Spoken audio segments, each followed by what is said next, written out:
Hello, everybody, and thank you very much for inviting me to speak at the Curious Cursus event.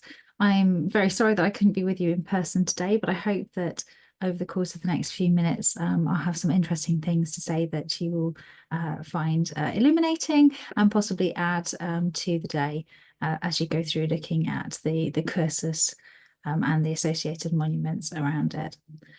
So what I'd like to talk to you today about is looking at the evidence of the curses in a new light, referencing specifically the LiDAR project as instigated by the Chase and Chalk Landscape Partnership, with which I've been working for the last 2 years. So as I mentioned, my name is Rebecca Bennett. I've been brought on specifically as the specialist to work with the volunteer body on a LiDAR project for the Chase Chalk Landscape Scale Partnership, in which we have taken more than 300 square kilometres of newly acquired LiDAR data and have worked with a group of approximately 100 volunteers to map features, both existing features that are known and new features that have come up across in this landscape. I'll put a little bit more about that as we go on.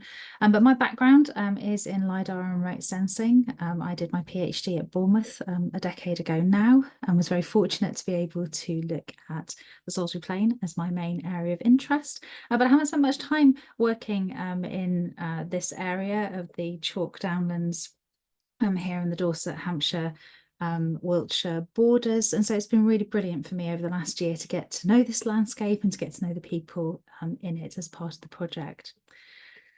So what are we going to be thinking about today with relationship to the Cursus? Now, I'll hold my hands up and say that I am not an expert in the archaeology of the Cursus in any way, shape or form. I'm sure there are many of you sitting here in the room today that are, and I'm only sorry I'm not here to have this discussion in person. But what I am an expert in is the use of different data sets to understand landscapes and to understand features in those landscapes a little bit better.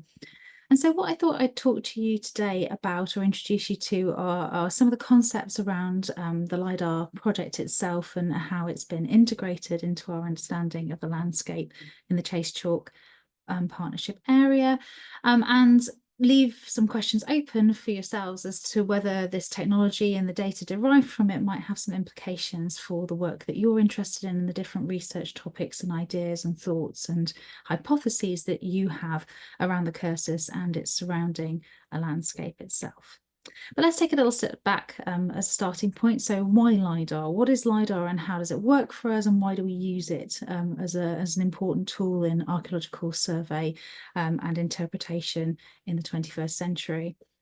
Well, essentially, as archaeologists and people interested in the cultural history of the landscape, we're looking for evidence of past interaction with that landscape. So in the image that you can see on the left-hand side of your screen, there's a fantastic reproduction from the Royal Commission for Ancient Historic Monuments Wales, looking at how archaeology comes to be. So at the top of this image, we've got a representation of an Iron Age settlement, and you can see there the buildings associated with the farmsteading. So we've got pens, we've got agricultural buildings, we've also got ditch and bank. And then as we come down, we look below that to an image of how those features might represent in the 21st century. The first of those, you can see clearly where the bank and ditch have left a topographical representation. So that's a lump and a bump and a ditch within the surface of the modern landscape. And the second of those underneath that is how those features might represent as crop marks or crop forms. And we'll come back to that in a minute as to how we can understand these different sorts of evidence in different ways. But principally, the way that we have understood features within the landscape has evolved and changed over time, as you would expect. So if we think back to Stukely and the antiquarians who were so interested in these chalk landscapes, their only means of viewing the landscape was from a personal perspective. So they went, they walked, they perhaps rode around the landscape, and they made observations of the features that they saw within it and interpreted those as per the knowledge of their time. And this first-person survey, the visiting a site and recording information about the site, is still a really important tool for archaeological investigation today. At the bottom of the screen, you can see some of the investigations undertaken by Historic England, Historic England, apologies, in 2002 of the end of the Cursus, beside Grimstitch and Bockley Dyke. And you can see here that a series of field investigations, measurements and interpretations have been pulled together in order to have metric data, looking at the profiles of the ditches and banks in different areas of that, but also an interpretive map looking at the different phases and features for the area. And all of this, of course, done in the first person, in the field, making measurements and taking recordings.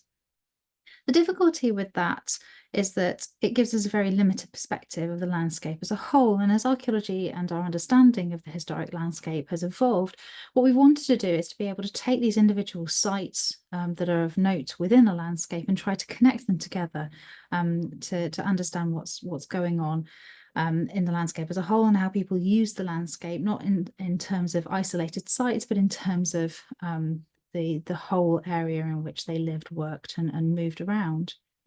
So one of the key sets of evidence that we have for that over the last 100 years is to look at archaeology from the air, so looking at aerial photos. And principally within those, we're looking for two types of evidence: topographical features. So these are the lumps and bumps that I mentioned before. And in air photos, these are represented by structures, visible structures, and by shadow marks. But we're also able to look for proxy indicators. So these are things like soil and crop marks. You'll be very familiar with some of these terms, I'm sure. And what an air photo can do is give us an oversight of what might be happening underneath the ground or on the ground surface that relates to past human activity on that site. You can see here there's a lovely photo from Historic England archive of Pentridge Down, in which we can see an example of both topographical features in the long barrow and also those proxy indicators. You can see where the crop mark is indicating the terminus and the course of the cursus running through the centre of that image. The difficult thing about aerial photographs, however, is that it is a variable view, and you can see from the two comparison images on the screen now the difference between different seasons and different crops for aerial imagery. So when we're looking at air photos, really we have to be very careful about the windows of opportunity in which we can capture features. We know that even in adjacent fields, features will show differently, will present differently, depending on the crop and time of year and the drought or otherwise conditions. And all of these things add up to making air photography a really useful resource, but also a really partial resource, and one that we have to keep coming back to again and again and again to try and get a holistic map of the landscape. So when we're looking to add to our knowledge when it comes to aerial archaeology, what we're looking for are different techniques that can give us a different view, that can be complementary to the air photography that we've used so well and so extensively over the last century. And of course, as many of you will be familiar, one of those technologies, and probably the most dominant technology or the dominant new technology of the last 20 years, has been LiDAR data. So what LiDAR does, it cannot identify those crop mark features, those proxy features, but what it does in a really holistic way is map those topographical features. LiDAR is a high resolution digital mapping system, which allows us to collect data on the heights of the terrain across a whole landscape. It's collected, as you'll probably be aware, either by plane or by helicopter, but also increasingly on drone platforms. The aircraft is flown backwards and forwards across the landscape. A laser is pinged from a sensor unit based underneath the aircraft, backwards and forwards across the landscape, reflecting off all the elements within it. So that includes archaeological features that we're interested, things that we might term the microtopography, or very small scale changes to the surface, but also everything else: buildings, roads, bridges, trees, everything within the landscape is captured. And this is why we refer to it as a holistic method for recording the heights of the landscape. A little bit of science for those of you, I'm sure you're very aware of the old A-level or GCSE or O-level maths and physics, that if you know the speed something's travelling at and you know the time it takes to get from A to B, you can work out the distance between A and B. And that's the basic principle of the laser measurement system that LiDAR operates. We now have fast the laser is traveling. It's traveling at the speed of light. We can time how long it takes to get from the airframe to reflect off whatever feature within the landscape it bounces back off and get back to the plane. And therefore, we can work out the height of the plane above the ground surface. And what does that give us? Well, it gives us a cloud of point data, millions upon millions of spot heights across the landscape. So we have this absolutely massive data set, which is then ripe for the interpretation. Now, as archaeologists, we're really interested in topography, but if you're somebody who's interested in vegetation analysis, there's also a raft of information about vegetation growth and health within that data set too. It's not inherently smart in and of itself. It can't tell you about the archaeology. It can tell you about the microtopography, which we then interpret as archaeological features or as features that relate to past human land use. So this cloud of billions of points, we classify them, we interpret them, we say whether they are ground or not ground points, we work out which belong to the vegetation and which belong to buildings. And this gives us a really brilliant data set from which we can start reinterpreting the landscape as we see it. I want to talk about reinterpreting the landscapes. One of the other Achilles heels, we've spoken already about aerial photographs only being able to show crop mark features at particular times of year or in particular weather or vegetation conditions. The real Achilles heel of air photos is anywhere with woodland or forestry vegetation coverage, which of course you can only ever see the top of a canopy in air photos. So everything that lies beneath that canopy is unknown. And I'm sure you'll have seen this sort of reveal picture before, but with LiDAR data, what we're able to do is categorize all those points that reflected from the vegetation and from the canopy and remove those from our models. So here we see the top of our woodland as captured in air photo. We can see the first product of our LiDAR data. So this is the first reflection of the laser coming off all the vegetation. And you can see how it very closely maps onto that aerial photo of the top of the canopy. And then we see our second and our interesting product, which is our digital terrain model. So this is our model of the landscape with all that vegetation stripped away. And for the first time, we get that true oversight of what's happening both within and without the wooded areas. And as many of you will be aware, our woodlands have provided almost unique protection for some of the archaeology in the south of England, in an area which is otherwise extremely heavily dominated by modern intensive agriculture across many areas, which of course has had varying impacts on the upstanding topography. So being able to clearly see and map features within the wooded landscapes is really revelatory. You can reference things like the Secrets of the High Woods project, for example, over in the Chalk Downs north of Chichester, to be able to see the sort of seminal difference that LiDAR data has made to our understanding of the archaeological and historic record in that area. So we've got our products, our surface model and our terrain model, and then we do some cool whizzy visualizations, which really make that microtopography pop out. Because LiDAR, and I should have mentioned this, can be used for all sorts of different purposes. Most commonly in the UK, it's used for hydrological mapping, so map of risk to life and property from flooding. But here we're really interested not so much in those big changes, the valleys, the hills, the riverine systems, but in those very small scale changes between a few centimetres and a few tens of centimetres above the land surface. And so when an archaeologist comes to look at LiDAR, they use a series of different visualizations that really help to enhance those small scale features, the banks, the ditches, the pits, etc., that give that wealth of microtopographic detail. So we have, for the first time in the last couple of years, had the privilege of having a national data coverage. So what that means is the Environment Agency have expanded their remit from those areas at highest risk of flood to property and a risk to life to cover the whole of England at a 1 metre resolution with LiDAR data. And this means that really there's no excuse now for not using LiDAR to understand the historic landscape. But I wanted to just take a moment to point out the difference between archaeological data collected for the purposes of projects such as the Chase Chalk project and that which might be collected for the Environment Agency. So on the screen above you, you can see that you have the Environment Agency data on the left-hand side and the Chase Chalk data on the right-hand side. And this is the area of the terminus of the Cursus, but also some associated bank and ditch features, which have been well mapped, stretching out to the southwest. And you can see here that on the left-hand side, the Environment Agency data contains an area of blank data. Now, this is not because, don't panic, it's not because the banks and ditches have been removed. This is because the data hasn't been processed in a way that is sympathetic to understanding the microtopography. So when we have control of the data and when we have a higher resolution data set, we can be assured that we're processing that data with archaeology and microtopography in mind, and that means that we can get a lot more out of it. So you see here over on the right-hand side that in this higher resolution 25 centimetre data, you can even see the tracks of the plough lines within the field.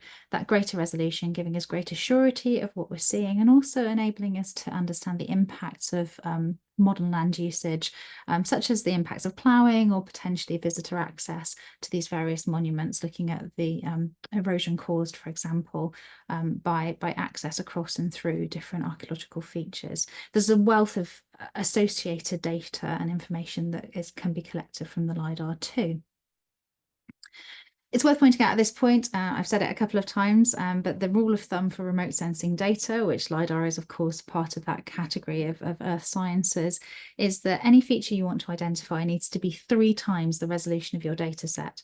So data from the Environment Agency at 1 metre resolution, your features, to be sure that you're seeing them, need to be at least 3 metres in one dimension. Not every dimension, but in one dimension, they need to be at least 3 metres long. For our Chase Chalk bespoke data set, that figure reduces to 75 centimetres because our data set is 25 centimetre resolution. So if you think about the proportions of that and the quantity and quality of information and types of features that you might be able to identify, then you've got a much greater scope to work with bespoke data, although we certainly shouldn't throw the Environment Agency data out with the bathwater, so to speak. It is definitely very useful to us. It's just interesting for us to try and understand the differences between the quality and how that might affect our interpretations.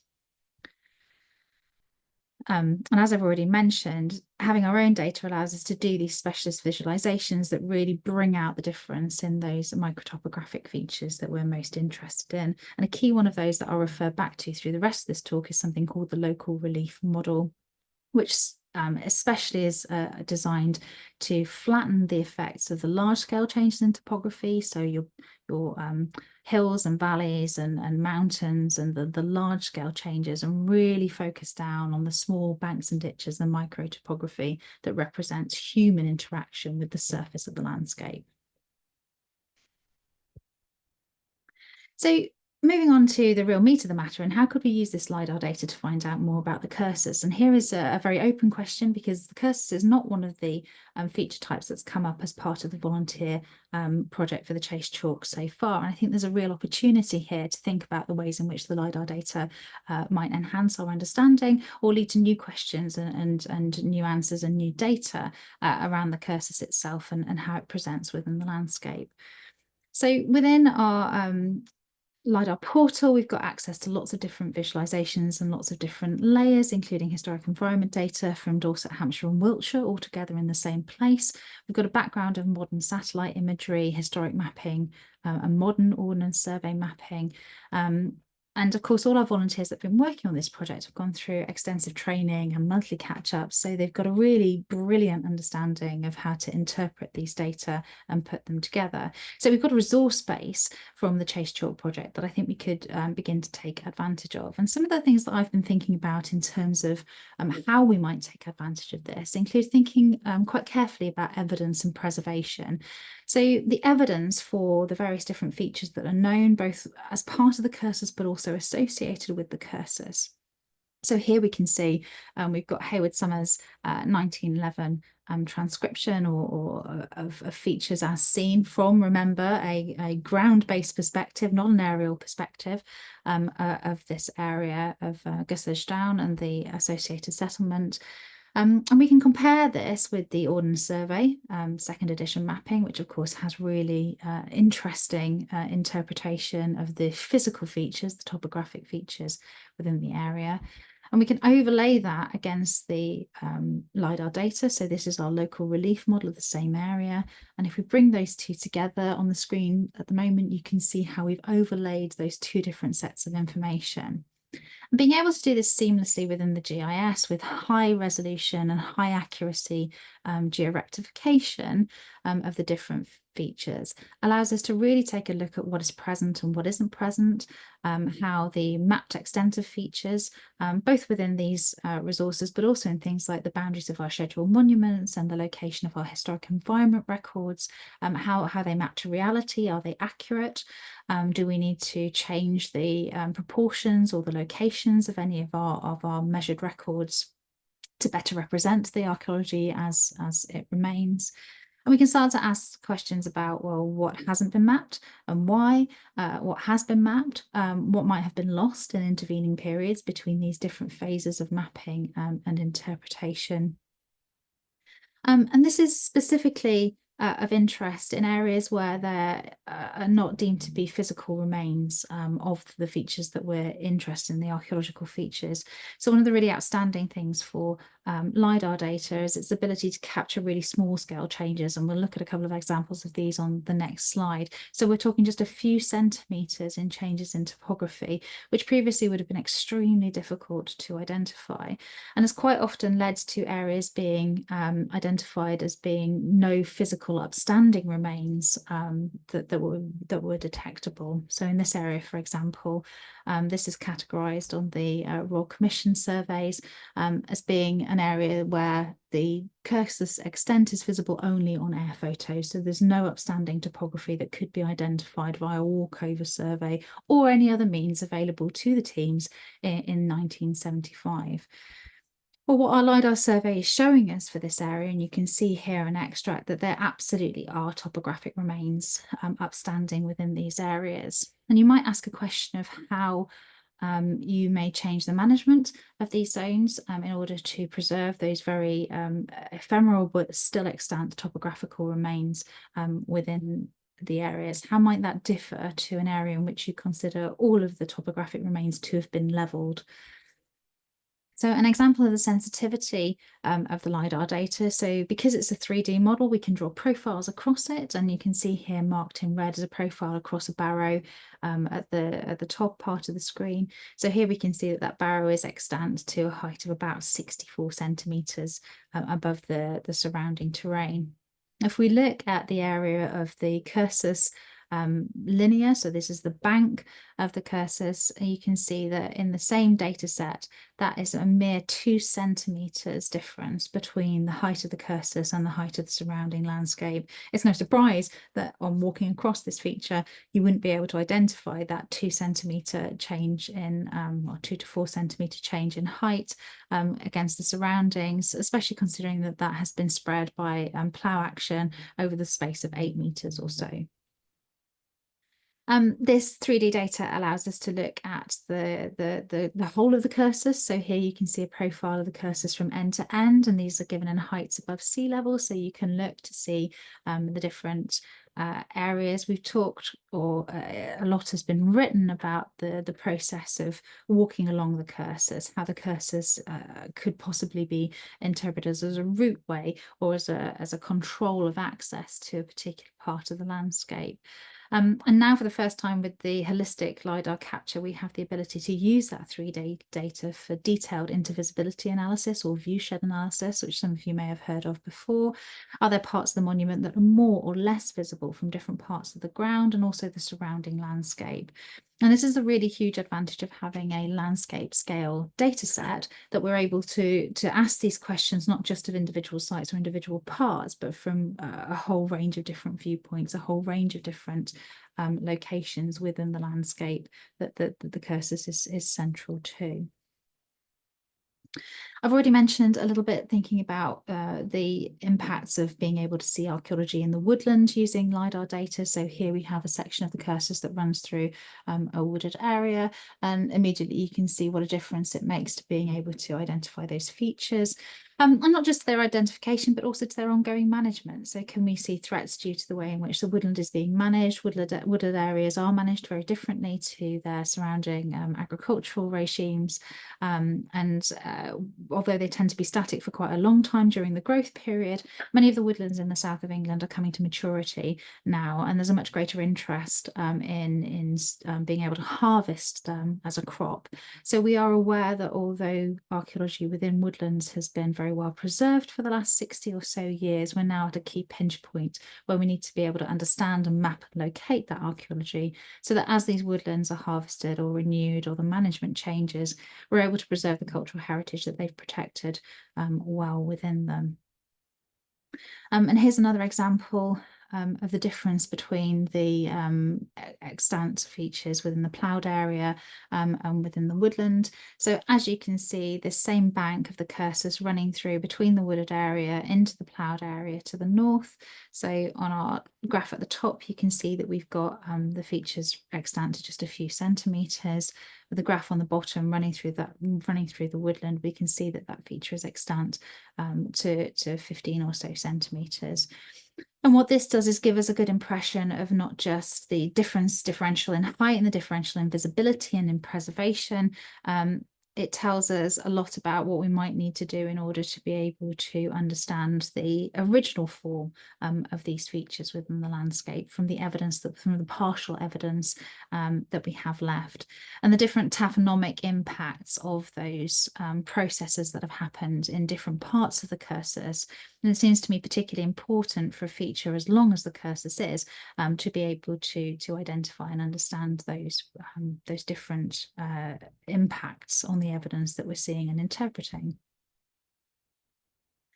So a little bit of a wrap up here with where we are in terms of the Chase Chalk project and the LiDAR outcomes, because one of the really key things to be able to mesh together, and one of the unique things that these volunteer projects allow us to do, is to take the LiDAR data and the desk-based analysis and assessment and to bring it back into the landscape. So one of the things we've done is train with our volunteers 5 different sessions through the autumn and spring of 23 and 24, which focused on bringing that LiDAR data back out into the landscape and taking a look at the differences between the presentation of features in different areas, in different landscapes. We can see here some of the open downland into the woodland, and having the opportunity to understand the impact of different environmental conditions on both the preservation but also the presentation of archaeological features. How do we read this landscape from the LiDAR but also from the ground?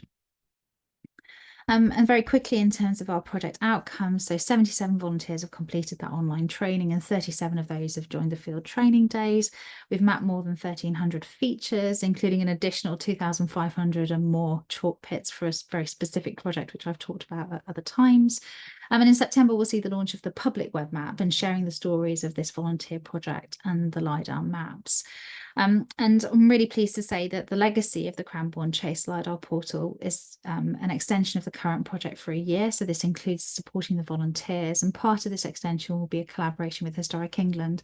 I mentioned before that the evidence of the LiDAR data could allow us to revise and reinterpret the extensive features and locations of features known. And Historic England are particularly interested in integrating that evidence with the scheduled monuments records, and our volunteers are the best placed to be able to do that work and to collaborate with them, both the desk-based work and analysing the LiDAR data, but also field visits. And hopefully that research will consolidate the volunteer skills, but it will also be a real-world contribution to improved management of the landscape and the archaeology within it.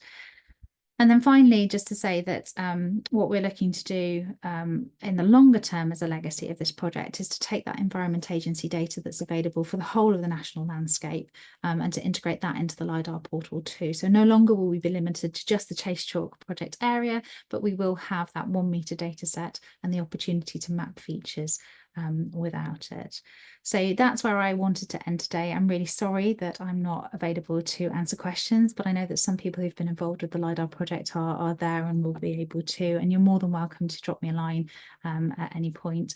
And just really thank you very much for listening to me, but also thank you so much to the wonderful volunteers who've made this project possible and fun. And I hope that in discussing the technical detail of the LiDAR in a little bit more depth today, that some of you who have a real interest in the Cursus and the archaeology of and adjacent to it will be inspired to different ways in which we could use that data set and reuse that data set to enhance our understanding. Thank you very much.